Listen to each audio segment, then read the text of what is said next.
Hello everyone, welcome to civil step IAS. आज के lecture में हम डिस्कस करेंगे पॉलिसी एंड प्रोग्राम से रिलेटेड जो भी करंट अफेयर्स में रहा है और जो आपकी यूपीएससी के लिए रेलेवेंट है, that we will discuss in detail. So let's start the session. Now as you know, सर्वाधार जो हमारा प्रोग्राम चल रहा है, यहाँ पर आपको एक वन स्टॉप सोल्यूशन मिलता है प्रीलिम्स के लिए। यहाँ पर हम 9 करंट अफेयर्स के सोर्सेस को कवर करते हैं, जिसमें आपको the Hindu, Indian Express, Live Mint, Economic Times, Down to Earth, PIB, PRS, Yojana और कुरुक्षेत्र देखने को मिलते हैं। सबसे पहली न्यूज हम देख लेते हैं यहाँ पर 10 इयर्स ऑफ प्रधानमंत्री जनधन योजना। ना एज यू नो, अगर हम जनधन योजना की बात करते हैं तो it is one of the most important schemes that we have and you can say it is the flagship scheme of the government of India. ना कॉन्टेक्स्ट क्या है, ये 2014 में लॉन्च की गई थी और इसको 10 साल हो चुके हैं। सो बेसिकली प्रीलिम्स के लिए क्या इंपॉर्टेंट हो जाता है, आपसे ये पूछा जा सकता है कि जो प्रधानमंत्री जनधन योजना है वो है ही क्या। So it is being the largest financial inclusion initiative. Now this is very important. ये इसका एजेंडा ही क्या था, फाइनेंशियल इंक्लूजन प्रोवाइड करना। सो बेसिकली इंक्लूसिविटी पे काफी ज्यादा फोकस किया गया था and one of the most important inclusivity is economic inclusivity. So इसीलिए फाइनेंशियल इंक्लूसिवनेस को प्रमोट करने के लिए प्रधानमंत्री जनधन योजना लाई गई थी। ना बेसिकली जो मार्जिनलाइज्ड और इकोनॉमिकली बैकवर्ड सेक्शंस हैं, उनको यहां पर फाइनेंशियल इंक्लूजन इंटरवेंशंस के थ्रू लाया गया। PMJD provides one basic bank account for every unbanked adult. तो जिनके पास बैंकिंग अकाउंट नहीं था, उनको एक बेसिक बैंकिंग अकाउंट प्रोवाइड किया गया है। क्लैरिटी है ना। फीचर्स देख लेते हैं तो आप यहां पर देख सकते हैं, individuals can open a basic savings bank account at any bank branch or through a business correspondent।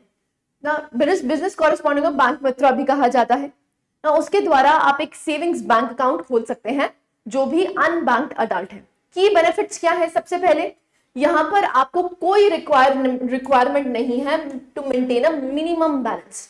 नहीं तो जनरली क्या होता था, सेविंग्स बैंक अकाउंट अगर आपको खोलना होता था तो इवेंचुअली आपको यहाँ पर कोई मिनिमम बैलेंस रखना होता था, लेकिन पीएमजेडीवाई के तहत आपको क्या करना है, यहाँ पर कोई मिनिमम बैलेंस नहीं है। ठीक है। Number 2, interest earned on deposits in PMJDY accounts. So जो भी जनधन अकाउंट्स हैं उन पे इंटरेस्ट भी आपको मिलेगा। तो सेविंग्स कर रहे हैं तो सेविंग्स पे इंटरेस्ट भी दिया जाएगा। Next, provision for RuPay debit card to account holders. Now this is important. यहां पर जो रुपे डेबिट कार्ड है वो आपको प्रोवाइड किया जाता है जिससे कि आप फाइनेंशियली इंडिपेंडेंट हो पाए, नंबर 1। नंबर 2, यहां पर जो ट्रांजैक्शंस है वो ऑनलाइन ट्रांजैक्शंस आप कर पाए, राइट। इसलिए रुपे डेबिट कार्ड दिया जाएगा। यहां पर आपको इंश्योरेंस कवर भी देखने को मिलता है। So accident insurance cover of ₹1 lakh increase to 2 lakh for new accounts opened after 28 August 2018। So 2018 के बाद ये जो इंश्योर्ड अमाउंट है, एक्सीडेंट इंश्योरेंस है, वो 2 लाख बढ़ा दी गई है with RuPay card. RuPay card के साथ आपको इंश्योरेंस भी देखने को मिलती है। Next, overdraft facility of up to 10,000 for eligible account holders. ना ओवरड्राफ्ट फैसिलिटी भी प्रोवाइड करी जाती है, कितने की, 10,000 रुपए की। सो 10,000 यहाँ पर ओवरड्राफ्ट फैसिलिटी आपको देखने को मिलती है। एलिजिबिलिटी की अगर बात करते हैं तो डीबीटी के थ्रू होता है। जो भी स्कीम्स चल रही हैं जिसमें आपको डायरेक्ट बेनिफिट ट्रांसफर देखने को मिलता है वो इन जनधन अकाउंट्स के थ्रू ही हो रहा है। नंबर 2 आपको देखने को मिलता है जैसे प्रधानमंत्री जीवन ज्योति बीमा योजना, ऐसे ही प्रधानमंत्री सुरक्षा बीमा योजना, ये भी आपको इन्हीं के थ्रू देखने को मिलते हैं। सो जो भी स्कीम्स की बेनिफिट्स हैं वो इस अकाउंट से आपके लिंक हो जाते हैं, राइट। सो आप यहां पर देख सकते हैं ये क्या है, universal access to banking services है। बैंकिंग सर्विसेज को आपको एक तरह से जितनी भी बैंकिंग सर्विसेज एग्जिस्ट करती हैं उसको आप एक्सेस कर सकते हैं। Number 2, creation of credit guarantee fund. So credit guarantee fund भी यहाँ पर बनाया जाता है। Financial literacy programme, so financial literacy provide करी जाती है। पेंशन स्कीम जो है अनऑर्गेनाइज सेक्टर के लिए, वो भी इससे लिंक हो सकती है। बेसिक सेविंग बैंक अकाउंट आपको देखने को मिलता है जिसमें आपको ओवरड्राफ्ट फैसिलिटी देखने को मिलती है 10,000 रुपीज की। एंड माइक्रो इंश्योरेंस पे भी आपको फोकस देखने को मिलता है, जैसे एक्सीडेंट कवर आपको मिलता है, एक्सीडेंट इंश्योरेंस कवर मिलता है 2 लाख रुपीज का। सो इसीलिए इसी जनधन अकाउंट से आपको कितनी सारी फैसिलिटीज प्रोवाइड करी जाती हैं। ना practice in MCQ regarding this, आपको प्रधानमंत्री जनधन योजना के बारे में पूछा गया है।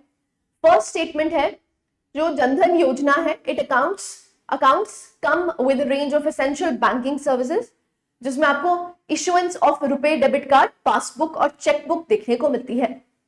Now it encourages people to invest in high risk stocks and speculative financial ventures. This scheme also focuses on enhancing financial literacy and awareness among the account holders. आपको correct statements बतानी है, 1 and 2 only, 2 and 3 only, 1 and 3 only, or is it 1, 2, 3? Again a very simple question. अगर हम जनधन योजना की बात करते हैं तो जनधन योजना किस लिए लाई गई थी? सबसे पहले फाइनेंशियल लिटरेसी के लिए और दूसरा फाइनेंशियल इंक्लूजन के लिए, जिसमें आपको रुपए डेबिट कार्ड, आपको चेकबुक और पासबुक देखने को मिलेगी, जिसमें आपको कोई मिनिमम बैलेंस रखने की जरूरत नहीं है, तो सेविंग्स बैंक अकाउंट खोला जाए। तो फर्स्ट और थर्ड स्टेटमेंट्स बिल्कुल ठीक हो जाती हैं, लेकिन जब हम सेकंड स्टेटमेंट की बात करते हैं, क्या ये आपको पीपल को इंकरेज करता है to invest in high risk stocks? ये आपका अनट्रू स्टेटमेंट है, इसीलिए जो सेकंड स्टेटमेंट है गलत हो जाता है, बाकी दो स्टेटमेंट्स ठीक हैं, इसलिए आंसर क्या बन जाता है? It is C, 1 and 3 only. Clarity है? नेक्स्ट न्यूज पे मूव करते हैं। यूनिफाइड पेंशन स्कीम बहुत ज्यादा इंपॉर्टेंट है, हाई प्रोबेबिलिटी किसी ना किसी एग्जाम में आपको ये क्वेश्चन देखने को मिलेगा। सो आप देख सकते हैं रिसेंटली जो यूनियन कैबिनेट है chaired by prime minister approve the UPS which is unified pension scheme by replacing the NPS. देखो अभी तो यहाँ पर क्या दे रखी है, चॉइस दे रखी है कि यहाँ पर मर्जी है आपकी, आप एनपीएस में इन्वेस्ट करना चाहते हैं या यूपीएस को फॉलो करना चाहते हैं। तो यूपीएस और एनपीएस में क्या फर्क है उसको भी हम देख लेते हैं। नाउ अगर हम यहाँ पर बात करते हैं, it is based on the recommendations of TV Somanathan committee. Very important, यहां से डायरेक्ट क्वेश्चन फ्रेम हो सकता है कि ये जो यूपीएस स्कीम है, जो यूनिफाइड पेंशन स्कीम आपको देखने को मिल रही है, वो किसकी रिकमेंडेशंस पे लाया गया है? तो याद रखना है टीवी सोमनाथन कमिटी। ठीक है जी। नाउ इसको इफेक्ट कब से मिलेगा? 1 अप्रैल 2025। तो 2025 से ये इफेक्ट में आ जाएगी। कब? नए फाइनेंशियल ईयर से। ठीक है, सो अभी तो 2024 चल रहा है, लेकिन 2025 1 अप्रैल 2025 से ये आपको एप्लीकेबल होती हुई दिखेगी। नाउ ये प्रमोट करता क्या है? जो एडवांटेजेस है ओपीएस की, which is old pension scheme, और जो न्यू पेंशन स्कीम, जो भी इसके बेनिफिट्स हैं, दोनों स्कीम्स के बेनिफिट्स हैं, वो ये अमालगमेट करता है ना। ये एक फॉरवर्ड लुकिंग अप्रोच है टू रिटायरमेंट प्लानिंग। जो भी रिटायरमेंट प्लानिंग है, एक फॉरवर्ड लुकिंग अप्रोच आपको देखने को मिलती है, जो कि सिक्योर और सस्टेनेबल पेंशन सिस्टम प्रोवाइड करता है सारे ही एलिजिबल एम्प्लॉइज के लिए। ये एक लॉन्ग टर्म फाइनेंशियल सिक्योरिटी है गवर्नमेंट एम्प्लॉइज के लिए, जिसमें वो मेंटेन कर सकता है फ्लेक्सिबिलिटी एंड चॉइस। ना फीचर्स देख लेते हैं, ये बहुत इंपॉर्टेंट है, यहां से क्वेश्चन फ्रेम होगा। सबसे पहला फीचर है दैट इज गारंटीड पेंशन। ना इसके तहत क्या दिया गया है? Under the UPS, eligible employees are assured a pension equal to 50% of their average basic pay drawn over the last 12 months prior to superannuation. ना देखिए यहां पर क्या बोला गया है कि जो भी आपकी बेसिक पे है उसका एवरेज लिया जाएगा लास्ट 12 महीनों का, और उसका जो भी एवरेज आएगा उसका 50% आपको पेंशन के रूप में दिया जाएगा।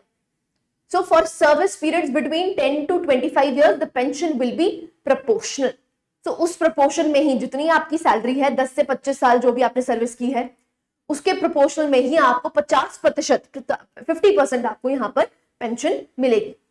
दूसरा है मिनिमम क्वालिफाइंग सर्विस। क्या है? जो भी एम्प्लॉइज का minimum qualifying service of 25 years will receive full assured pension। अगर आपने 25 साल काम किया है पूरे, तो आपको फुल अश्योर्ड पेंशन दी जाएगी। अब अगर एम्प्लॉय का डिमाइस हो जाता है, जो भी फैमिली है will receive an assured pension equal to 60% of the employees pension before their demise. So अगर उनका डिमाइस हो जाता है, सो वहां पर आपको फैमिली को प्रोवाइड करता हुआ दिखेगा कितना? 60%, 60% मिलेगा जो भी पेंशन उनको मिल रही थी बिफोर देयर डिमाइस। क्लैरिटी है? तीसरा फीचर आपको देखने को मिलता है अश्योर्ड मिनिमम पेंशन। यहां पर एक अश्योर्ड मिनिमम पेंशन आपको देखने को मिलेगी। So upon superannuation after the minimum of 10 years of service, अगर 10 साल की सर्विस आपने की है, employees will receive an assured minimum pension of ₹10,000 per month. कि मतलब इतना तो मिलेगा ही मिलेगा, 10,000 पर मंथ तो आपको मिलेगा ही मिलेगा अगर आपने 10 साल सर्विस की है। क्लैरिटी है ना। It ensures safety net for retirees. अब इसी बात है, एक सेफ्टी नेट प्रोवाइड हो जाएगा अगर 10,000 रुपए मिलेंगे तो it's a good step, right. नहीं तो पेंशन स्कीम्स जो आपको देखने को मिलती है वहां पर जो अमाउंट है वो बहुत कम होता है, जो कि आज के टाइम में क्योंकि इन्फ्लेशन इतनी ज्यादा हो रखी है तो उसका जो अमाउंट है इट इज वेरी लेस। तो इसलिए यहाँ पर मिनिमम पेंशन आपको अश्योर्ड पेंशन मिलेगी कितने की, 10,000 per month, right. Now UPS promises central government employees who have completed at least 25 years of a service a guaranteed pension। 25 साल हो जाएंगे तो guaranteed pension आपको मिलेगी। It is calculated as half of the average basic salary over the 12 months preceding superannuation। As I've told you, यहाँ पर जो भी एवरेज होगी आपके बेसिक पे की उसका 50% आपको मिलेगा। Now, inflation indexation, now this is important। यहाँ पर जो इन्फ्लेशन है उसको कैसे इंडेक्स किया जाएगा, क्योंकि बाय एंड बाय हर साल आपको इन्फ्लेशन राइज होती हुई दिखती है, इसीलिए आपको देखने को मिलेगा कि यहाँ पर इन्फ्लेशन इंडेक्सिंग भी करी जाएगी। So UPS applies inflation indexation to assured pension, assured family pension and assured minimum pension. Now अगर हम कहते हैं in the form of dearness relief, now this is important, कैसे दिया जाएगा, in the form of dearness relief on all India consumer price index for industrial workers similar to service employees। जो service employees हैं उन्हीं के according जैसे dearness allowance दिया जाता है तो यूपीएस में आपको ये डियरनेस अलाउंस भी देखने को मिलेगा। तो जो जितनी इन्फ्लेशन बढ़ चुकी है उसके अकॉर्डिंग आपको डियरनेस अलाउंस भी दिया जाएगा। नाउ लमसम पेमेंट की बात करी जाए तो in addition to gratuity, gratuity के एडिशन में जो 1/10 ऑफ द मंथली सैलरी है और जो डियरनेस अलाउंस है it is given for every completed 6 months of service. Every 6 months जब आप कंप्लीट कर लेंगे जो भी उसकी एवरेज सैलरी बनेगी उसका हाफ मंथली सैलरी और डियरनेस अलाउंस को ऐड कर दिया जाएगा, जो कि लमसम पेंशन आपको देखने को मिलती है। नेक्स्ट हम बात करते हैं फाइनेंशियल कॉन्ट्रीब्यूशंस। जो भी एम्प्लॉइज हैं that are choosing UPS will continue to contribute 10% of their salary. उनको कितना कंट्रीब्यूट करना है, 10% of their salary. So basically अगर आप 10,000 कमा रहे हैं तो 10% कितना हो जाएगा, इट इज 1000। सो यहां पर आपको क्या करना है, 10% अपनी सैलरी का कंट्रीब्यूट करना है यूपीएस में। और जो गवर्नमेंट का कंट्रीब्यूशन होगा it will increase from 14% to 18.5%। और गवर्नमेंट कितना यहां पर आपके सैलरी आपके पेंशन में डालेगी, it is 18.5%। Now it ensures that employees do not face any additional financial burden। जो employees है वो additional burden ना फेस करें, इसलिए गवर्नमेंट भी यहाँ पर कंट्रीब्यूट करेगी, याद रखना है, it is very important। so these are some of the key features। so आप यहाँ पर देख सकते हैं जो यूनिफाइड पेंशन स्कीम है it ensures dignity and financial security, it is given by prime minister Modi. ना अगर हम बात करते हैं अश्योर्ड पेंशन मिलेगी कितनी, 50% of last years average basic pay for minimum 25 years of service. तो जो भी आपने 25 साल काम किया है उसकी जो भी बेसिक पे है, एवरेज बेसिक पे है, उसका 50% आपको एज अ पेंशन मिलेगा। अश्योर्ड फैमिली, अगर लास्ट पेंशन जो है और जो एम्प्लॉय है उसका डिमाइस हो चुका है तो कितना मिलेगा, 60% मिलेगा। कितना मिलेगा, 60% मिलेगा। नाउ फुली फंडेड है, गवर्नमेंट से scheme fiscally prudent as it will be funded. Government contribution जो है वो इंक्रीज कर चुकी है, कितने से, 14% से 18.5%।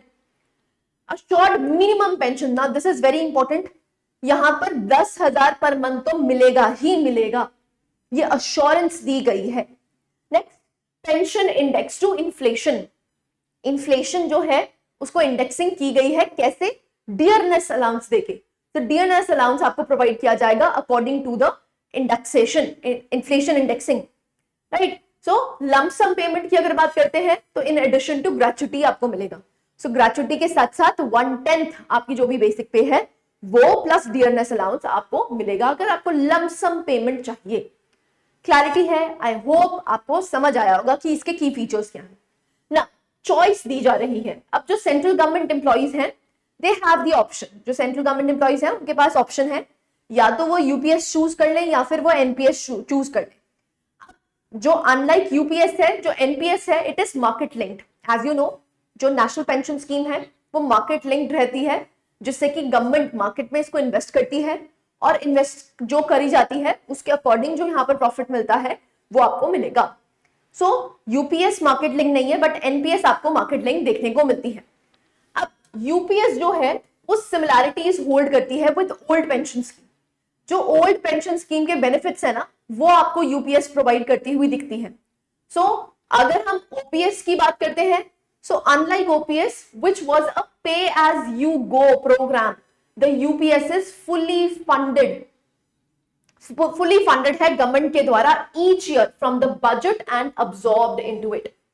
ना ओल्ड पेंशन स्कीम में आपको देखने को मिलता था कि जो पे एज यू गो है, पे एज यू गो का मतलब क्या है, जैसे जैसे आप यहाँ पर कंट्रीब्यूट करते रहेंगे, सर्विस करते रहेंगे, वैसे वैसे आप अपनी कंट्रीब्यूशन डालते रहो। लेकिन यहाँ पर ये क्या है, it is fully funded by the government. ठीक है जी। Now this approach prevents future generations from being bearing the burden of pension payment, right. So I hope यहाँ पर समझ आया कि हर साल बजट जब अनाउंस होगा तो उसमें आपको जो गवर्नमेंट है वो अपनी फंडिंग प्रोवाइड करेगी। कितनी फंडिंग? 14% से अब कितना कर दिया है, 18.5%। Now choice of NPS subscribers, जो भी एम्प्लॉइज करंटली हैं एनपीएस में, अब उनके पास एक ऑप्शन है, वो एनपीएस को छोड़ के किस में जा सकते हैं, यूपीएस को ज्वाइन कर सकते हैं।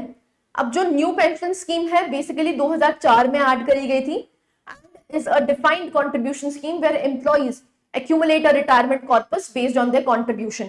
जितना वो कंट्रीब्यूट करना चाहते हैं, 10%, 20%, 30% जितना कंट्रीब्यूट करना चाहते हैं, उस कंट्रीब्यूशन से ही उनकी पेंशन डिसाइड होती थी।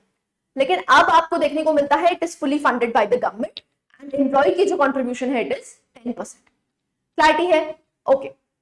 Now practice in MCQ regarding this, आपसे यूपीएस के बारे में पूछा गया है। सबसे पहली स्टेटमेंट है, it ensures that the government employees receive a pension equal to 50% of their average basic pay जो भी मिलती थी from the last 12 months before retirement as long as they have served for at least 25 years। Next है variable pension contribution feature of the UBS ensures that pensions keep pace with the inflation। It is available to both government and private sector employees। Fourth आपको देखने को मिलता है, that is in the event of an employee's death, the family will receive a pension amounting to 60% of their basic pay। Now, आपको correct statements बताना है, only one, only two, all three, or is it D? None. All four, sorry. All four. Only three, only one, only two, or all four. So, आपके पास options है, आप video को pause कीजिए और अपने answer को मार्क करने की कोशिश कीजिए। Alright, let's see the answer. Answer आपका बन जाता है B। सेकंड और थर्ड जो है वो इनकरेक्ट है, क्योंकि ये सिर्फ आपको गवर्नमेंट एम्प्लॉइज के लिए देखने को मिलता है, इसलिए ये स्टेटमेंट गलत हो जाती है। नेक्स्ट आप देख सकते हैं यहाँ पर लिखा गया है variable pension contribution feature of the UPS ensures pension keep pace with inflation. देखो यस, इन्फ्लेशन यहाँ पर इंडेक्सिंग देखने को मिलेगी, लेकिन किसके साथ? ग्रेच्युटी के साथ, जिसमें आपको 1/10 जो है वो बेसिक पे मिलेगी प्लस डियरनेस अलाउंस मिलेगा। तो जो इन्फ्लेशन इंडेक्सिंग करी गई है वो किसके द्वारा की गई है? डियरनेस अलाउंस के द्वारा। तभी यहां पर जो सेकंड स्टेटमेंट है वो इनकरेक्ट हो जाती है। क्लैरिटी है? नेक्स्ट पे मूव करते हैं, दैट इज विज्ञान धारा। नाउ जो यूनियन कैबिनेट है उन्होंने अप्रूव किया है कंटिन्यूएशन ऑफ अम्ब्रेला स्कीम्स, जिसमें उन्होंने यूनिफाइड सेंट्रल सेक्टर स्कीम बना दी है जिसका नाम है विज्ञान धारा। अब आपसे क्वेश्चन ये पूछा जा सकता है कि जो विज्ञान धारा है उसमें कौन कौन सी स्कीम्स यहाँ पर ऐड हुई हैं, मतलब कौन सी स्कीम्स को मर्ज करके उन्होंने विज्ञान धारा बना दी है। तो आप यहाँ पर देख सकते हैं जो डीएसटी है, department of science and tech, वो इसकी नोडल एजेंसी बन जाती है, नोडल डिपार्टमेंट है जो भी साइंस एंड टेक की एक्टिविटीज को प्रमोट करने के लिए ये एक नोडल एजेंसी बन जाती है ना। 3 सेंट्रल सेक्टर स्कीम्स थी जिनको मर्ज करके विज्ञान धारा बना दिया गया है। अब वो 3 सेंट्रल सेक्टर स्कीम्स कौन कौन सी हैं वो देख सकते हैं आप। सबसे पहले science and technology institutional and human capacity building, दूसरा है रिसर्च एंड डेवलपमेंट और तीसरा है innovation technology development and deployment. So इन तीनों सेंट्रल सेक्टर स्कीम्स को यहां पर मर्ज करके विज्ञान धारा बना दिया गया है। So these 3 schemes have been merged into unified scheme which is known as विज्ञान धारा। ना विज्ञान धारा का फोकस ही क्या होगा? साइंटिफिक एनर्जीज को स्पेसिफिक एरियाज में लगाना, जिससे कि हम साइंस एंड टेक की इनोवेशन या हम डेवलपमेंट में ज्यादा पार्टिसिपेट कर पाए। ऐसे ही यहाँ पर एसएनटी से, साइंस एंड टेक से रिलेटेड जो इंफ्रास्ट्रक्चर है उसको स्ट्रेंथन करना, यहाँ पर प्रमोट करना research in areas of basic research, जैसे रिन्यूएबल एनर्जी में, सस्टेनेबल एनर्जी में, वाटर में एक्सेट्रा, यहाँ पर इनोवेशन प्रमोट करना। जो प्रोग्राम्स हैं जो कि प्रपोज किए जाएंगे विज्ञान धारा स्कीम के तहत, it would be aligned with the 5-year goals of DST towards realizing the vision of विकसित भारत। तो जो भी यहाँ पर लॉन्च किए जाएंगे अंडर दिस विज्ञान धारा, उसका एम क्या होगा, गोल क्या होगा कि वो विकसित भारत 2047 तक हम उसको अचीव कर पाए ना। यहाँ पर ये जो है ये अलाइन रहेगी अनुसंधान नेशनल रिसर्च फाउंडेशन के तहत। सो जो भी इसके कंपोनेंट्स होंगे, रिसर्च एंड डेवलपमेंट का जो कंपोनेंट है वह उसकी फंडिंग आप देख सकते हैं वो किससे आएगी, दैट इज अनुसंधान national research foundation. Internships provide करी जाएंगी किनको, students of 11th and 12th grades, and fellowships provide करी जाएंगी ग्रेजुएट्स और पोस्ट ग्रेजुएट लेवल के लिए। The practice and MCQ regarding this, आपसे पूछा गया है कौन सा डिपार्टमेंट विज्ञान धारा स्कीम को क्या करता है, नोडल एजेंसी बन जाता है। तो बहुत ही सिंपल सा क्वेश्चन है। सबसे पहले agriculture and farmers welfare, department of science and tech, ministry of education, and last one is ministry of health and family welfare. Again a very simple question, answer यहाँ पर क्या बन जाता है, it is DST, department of science and technology. Clarity है, so answer is B. Next आता है लखपति दीदी सम्मेलन। रिसेंटली जो प्राइम मिनिस्टर है उन्होंने पार्टिसिपेट किया लखपति दीदी सम्मेलन में जलगांव महाराष्ट्र में। लखपति दीदी सम्मेलन है ही क्या, तो आप यहाँ पर देख सकते हैं ये एक इंस्पायरिंग गैदरिंग है जो रिकॉग्नाइज करती है, सेलिब्रेट करती है अचीवमेंट्स ऑफ वुमेन, जिनको लखपति दीदी कहा गया है। सो बेसिकली लखपति दीदी एज द नेम सजेस्ट, ये एक्चुअली में क्या कर रही है, एनुअल सस्टेनेबल इनकम है इनकी 1 लाख, एटलीस्ट 1 लाख, राइट, उनको लखपति दीदी कहा गया है ना। ये जो इनकम है ये कैलकुलेट करी जाती है फॉर एटलीस्ट 4 एग्रीकल्चरल सीजन्स। सो जो भी 4 एग्रीकल्चरल सीजन्स आपको देखने को मिलते हैं, सो यहाँ पर जो एवरेज मंथली इनकम है इट एक्सीड्स ₹10,000, ठीक है। सो जिससे कि वो सस्टेनेबल बन पाए ना। यहाँ पर क्या किया जाता है, अपलिफ्ट किया जाता है वुमेन को इन रूरल एरियाज, जिसमें क्या करा जाता है, उनको प्रोवाइड किया जाता है स्किल डेवलपमेंट की जाती है, ट्रेनिंग प्रोग्राम्स दिए जाते हैं, फाइनेंशियल सपोर्ट आपको देखने को मिलती है, which are organised under Deen Dayal Antyodaya योजना, which is the national rural livelihood mission scheme under ministry of rural development ना। इसका अगर हम इंसेप्शन की बात करते हैं, सो सिंस इट्स इंसेप्शन लखपति दीदी योजना 1 crore women have already achieved the Lakhpati status. सो ये लखपति स्टेटस को मीट कर चुकी है 1 करोड़। अब टारगेट क्या है, जो गवर्नमेंट है वो ये जो टारगेट है ये यहाँ पर 3 करोड़ लखपति दीदीज बनाना चाहती है, ठीक है। तो टारगेट हमारा काफी बड़ा है, 3 करोड़ दीदीज को लखपति दीदीज बनाना है ना। अब ये जो है ये करता क्या है, ये अपलिफ्ट करता है रूरल एरियाज में। So as I told you ये मिनिस्ट्री ऑफ रूरल डेवलपमेंट के तहत काम कर रहा है। कन्वर्जेंस आपको देखने को मिलती है सारी मिनिस्ट्रीज की, प्राइवेट सेक्टर और मार्केट प्लेयर्स की, दिस इज इंपॉर्टेंट। कन्वर्जेंस आपको प्राइवेट प्लेयर्स की भी यहाँ पर देखने को मिलती है। सेल्फ हेल्प ग्रुप्स भी यहाँ पर जो गवर्नमेंट के फंड्स हैं उसको डिस्पर्स करता है। और इंसेप्शन की अगर बात करते हैं तो टारगेट यहाँ पर क्या इंक्रीज कर दिया गया है, 3 करोड़ दीदीज को लखपति दीदीज बनाना है, राइट ना। प्रैक्टिस एमसीक्यू है, SHG is a voluntary organization of the economically poor, usually drawn from the same socio-economic background and who resolve to come together for common purpose of solving their issues and problems through self-help and community action. Lakpati Didi scheme aims to empower women by providing financial assistance to the deserving candidates, helping them achieve financial independence and stability. आपको दोनों statements पढ़नी है और ध्यान से देखना है कौन सी करेक्ट है, 1 only, 2 only, both 1 and 2, or is it D, neither 1 nor 2? So again a simple question, attempt कर सकते हैं, वीडियो को पॉज कीजिए और अटेम्प्ट कीजिए। Alright, let's see the answer. Answer बन जाता है आपका A, which is 1 only। देखो लखपति दीदी बेसिकली एम्पावर तो करती है वुमेन को, लेकिन क्या उनको फाइनेंशियल असिस्टेंस प्रोवाइड करी जाती है? नहीं, यहाँ पर फाइनेंशियल असिस्टेंस नहीं प्रोवाइड करी जाती, लेकिन कोशिश ये की जाती है इनको स्किल ट्रेनिंग प्रोवाइड करी जाती है, जिससे कि ये क्या कर सकें, ये annually 1 lakh rupees sustainable income बना सकें। ठीक है, तो इनको कोई यहाँ पर फंडिंग वगैरह नहीं दी जाती या फाइनेंशियल असिस्टेंस नहीं दी जाती, यहाँ पर सिर्फ स्किल सेट प्रोवाइड किया जाता है, अवेयरनेस प्रोग्राम्स आपको देखने को मिलते हैं जिससे कि वो लखपति बन सके। क्लैरिटी है, इसलिए आंसर क्या बन जाता है, ए। एसएचजी आपको बिल्कुल ठीक देखने को मिलता है। नेक्स्ट न्यूज है दीनदयाल स्पर्श योजना।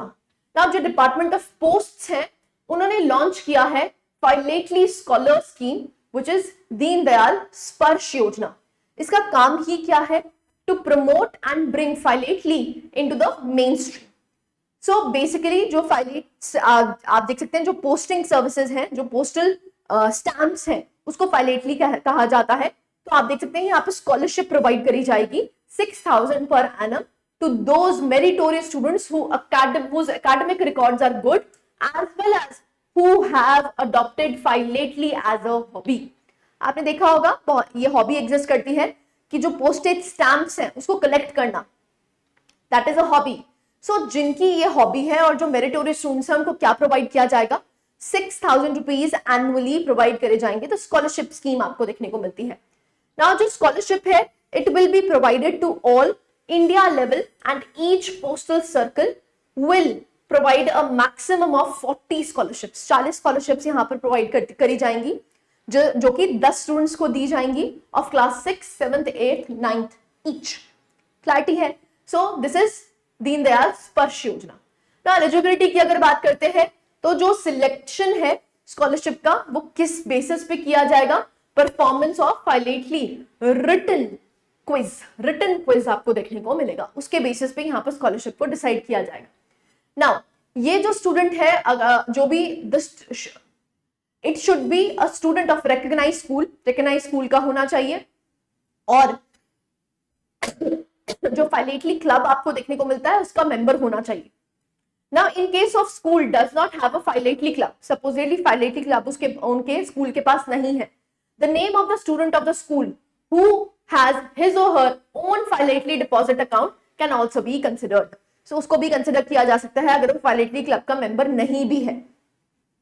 Now philately deposit account can be opened in any post office। Post office में यहाँ पर खोला जा सकता है।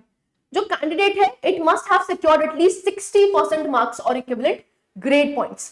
So उसका स्कॉलरली आप देख सकते हैं एकेडमिक रिकॉर्ड भी यहाँ पर ठीक होना चाहिए, 60% यहाँ पर उनका एकेडमिक रिकॉर्ड होना चाहिए, और यहाँ पर 5% की रिलैक्सेशन दे रखी है SC ST candidates. Right, again a very simple, आपसे पूछा जा सकता है कि जब हम दीनदयाल स्पर्श योजना की बात करते हैं तो ये किस डिपार्टमेंट से आपको रिलेटेड देखने को मिलता है, तो याद रखना है department of posts. Right, so these were the schemes that were in news in the recent, आपको देखने इन द प्रीवियस वीक, सो इसलिए हमने इसको डिस्कस किया है। This was it from my side. I hope you like the lecture. Thank you very much.